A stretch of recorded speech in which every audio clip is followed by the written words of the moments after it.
I guess I should tell you about my meet cute with Becca. I would love for you to I'm just share telling it. you, like, that's where it started, you know. Share the story. Oh, well. It involves a sister. Yeah, so basically I met Becca in 2018, and it was my Expectations album release party. And so I had invited, like, everyone I knew. And she was, like, a plus one. Her experience of the story is better in the sense of because she, like, her friend invited her and her sister was going to go, but then they bailed. So then she went, and I met her at the party, and I knew who she was. She was, like, from The Bachelor. And I was like, oh, my God, that's, like, Becca from The Bachelor. Like, wow, she's at my party. Like, how cool is this?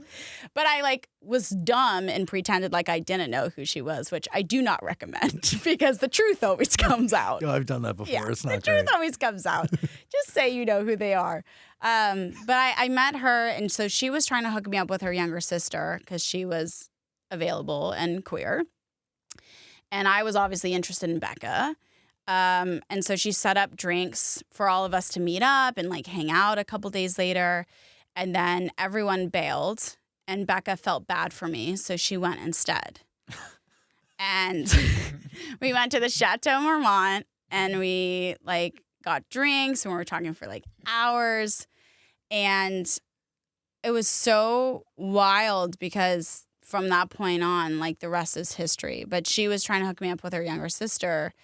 And she had said she was actually intimidated because she was like, I have never hung out with a lesbian, like, one-on-one before. And so she was, like, worried that I was getting, like, the wrong impression, which I was. And but it was interesting because my friend got us, like, a table at Chateau.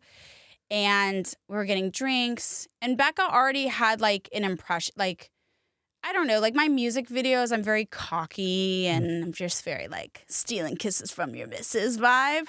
So she had, like, an idea of, like, who I was before we met. So we're getting drinks. And all of a sudden this girl comes up to the table and is like, why haven't you called me back? Whoa. And I look at her and I'm like, I don't know you. She's like, I can't believe you didn't call me back. Like, did this, like, whole monologue. I'm literally, like, sitting there, like, I literally don't know this person. Becca's looking at me like I'm this, like, girl that just gets around. And she walks away from the table. I told Becca, I was like, I literally don't know this girl. Like, I don't know her. I don't know. 30 minutes later, another girl comes up to the table and is like, Hayley, I can't believe you. Blah, blah, blah, blah, blah, blah, blah, blah, blah. And I'm like, what's going on? And so my friend is sending women to the table. Wait, that's iconic. I don't even know if she was trying to make me look good, but it wasn't going well. And so that, like, meet cute in that scene was, like, a big inspiration for a scene that the characters Freya and Ivy go through when they first meet each other. She had preconceived idea of you, but correct. You definitely had some preconceived ideas of her, right? Yeah, I mean, I knew she was on The Bachelor and she was looking for a husband, and that's pretty much all I knew, really. I mean, that's pretty big. Yeah.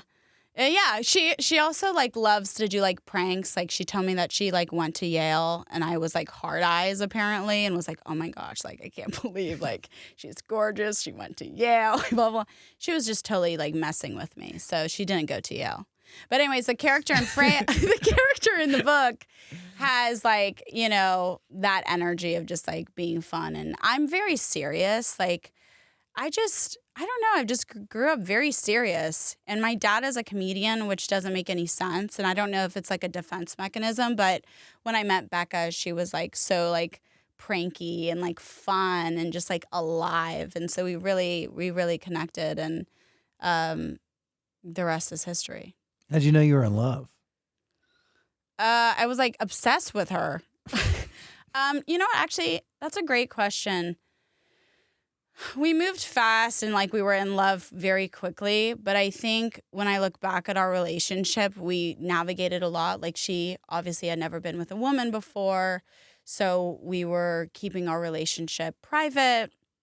And when we were going through challenges, to me, that's where the love really shows and shines. It's like when you're navigating hardship and the world is against you, or it seems like, and that's why I think this book is so relatable. Like, you don't need to be queer to read this book and see yourself. Like, what I think is so interesting is every person on this earth is born with expectations from their parents. Whether their parents are there or not, there are expectations of like who you're going to marry, your culture, your religion, your background. And 9 times out of 10, we're disappointing someone. And so I thought it was really interesting to write about this because Becca and I, obviously being 2 women, we have our own experiences, but she grew up in the South, grew up very Christian. I grew up without religion. I grew up in LA. And like, how do you, when you fall in love with someone and you come from such different backgrounds and places, like navigating family and the public eye, like how do you meet together and how do you work through that together as a couple? And to me, that's what love is like when you're navigating adversities and challenges and how you show up for each other, for one another, and try to understand each other. I think that's like really, really beautiful and cool. How do you know it needed to be forever? How do I know? How did I know a need to be forever? Yeah, like you guys are engaged. Oh yeah, congratulations. Yeah, thank you. Mazel tov. Thank you so much. I've always been I've always had like nerves about commitment, I would say. So I also tell people like I grew up not being able to get married. So that's a different experience in itself. So I'm not dreaming about a wedding. I'm not dreaming about being proposed to because legally I couldn't get married until 2015. So it's been a really interesting journey falling in love and being able to have, and this kind of goes to the title, having space to actually have that dream and to actually be able to think, what does the wedding look like? What does my ring look like? What is an engagement? What does a proposal look like? Because that was just never something that I like. It always came with lots of complications and hardship, I would say.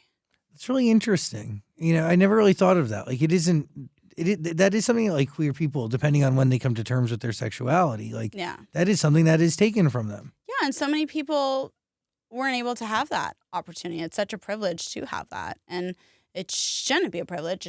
Everyone should be able to get married. But I think that was just never, it's so funny. I'll talk to someone and they'll be like, oh, like, what do you want it to be? And I was like, well, I don't know. I've never thought about it. I didn't really have the opportunity to like dream about it in a legal way. So I think regardless whether it was legal or not, it's just cool to be able to have that space for myself to have that dream. And that goes into the title of Where There's Room for Us, is like creating space for ourselves and not only taking up that space, but thriving in that space against the adversities, against all odds. The LGBTQIA plus community is going through a lot of hardship right now and have always faced adversity. And so how do we find queer joy? How do we find moments of realizing a happy ending isn't black and white? A happy ending could be, hey, maybe our family doesn't approve, or hey, so-and-so, the relationship is not what I thought it'd be, but I have you and like I choose you. And let's start a family or start our chapter together. And what does that look like?